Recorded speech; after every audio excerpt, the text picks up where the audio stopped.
और अफ्रीका के रेगिस्तान में ईरान की ये जंगी तैयारी चल रही है, जिसमें हिजबुल्लाह के आतंकियों के साथ अल्जीरिया में मौजूद पोलिसारियो फ्रंट के लड़ाके वॉर ड्रिल कर रहे हैं। ध्यान से सुनिएगा, ईरान से गए ट्रेनर इन आतंकियों को अमेरिका और इजराइल से लड़ने की ट्रेनिंग दे रहे हैं, जो इजराइल हमास युद्ध की आग को और भी भड़काने का काम कर सकता है। जी हां, और एक रिपोर्ट के मुताबिक 7 अक्टूबर से भी बड़े हमले की प्लानिंग में जुटा है ईरान, और ईरान ने पोलिसारियो फ्रंट से हमास और हिजबुल्लाह को जोड़ा है। अब ये ग्राफिक्स देखिएगा, आराम आराम से बताऊंगा, आराम आराम से समझिएगा। ईरान की आतंकी साजिश एक्सपोज हो गई है। 7 अक्टूबर से भी बड़े हमले की प्लानिंग में ईरान है।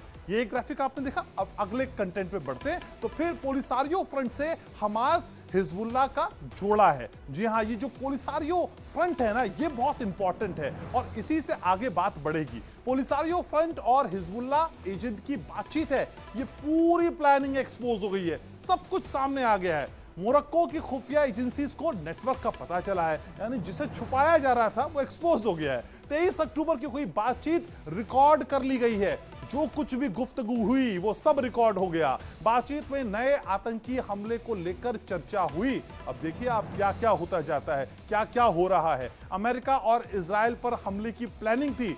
अमेरिका को भी नहीं बख्श रहे हैं, विश्व शक्ति जो खुद को कहता है। ब्रिटेन के खिलाफ भी साजिश को लेकर चर्चा हुई। अमेरिका को, ब्रिटेन को, सबको घेरने की तैयारी है। ये ईरान की आतंकी साजिश है जो अब एक्सपोज हो गई है। ये सारी चीजें मैंने आपको बताई, लेकिन आपको ये भी बताते हैं ग्राफिक्स के जरिए कि आखिर जिस पोलिसारियो फ्रंट को ईरान इजराइल युद्ध के लिए तैयार कर रहा है वो क्या है। कुछ ग्राफिक्स उसके लिए हमने आपके लिए तैयार किए हैं और आपको बता दें 1959 में पश्चिमी सहारा की आजादी के लिए एक आंदोलन शुरू हुआ था।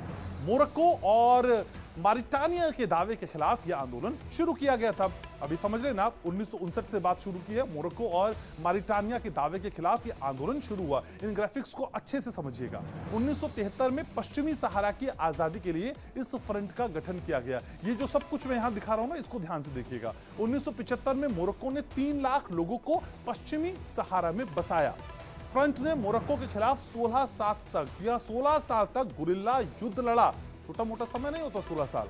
मोरक्को के खिलाफ युद्ध में अल्जीरिया से मदद मिली। ये ग्राफिक्स धीरे धीरे आराम से आप समझिएगा। पश्चिमी सहारा के 20% इलाके पर अभी भी कब्जा है और ये कब्जा ही असल में बवाल की जड़ है। 1991 में मोरक्को के साथ जनमत संग्रह पर समझौता हुआ और ये जनमत संग्रह आगे भी बढ़ा। उसमें कई तरह की बातचीत भी हुई, लेकिन ये बातचीत कितनी आगे बढ़ी ये हम सब जानते हैं। तो ये सारी चीजें हम लगातार आपको बता रहे हैं और इसी बीच ये बताना जरूरी है कि आईडीएफ का लेबनान पर ताबड़तोड़ हमला हो रहा है। दक्षिणी लेबनान में इजराइल की बमबारी की खबर है। आईडीएफ के हमले में हिजबुल्लाह के ठिकाने तबाह हो गए हैं। तो आईडीएफ का लेबनान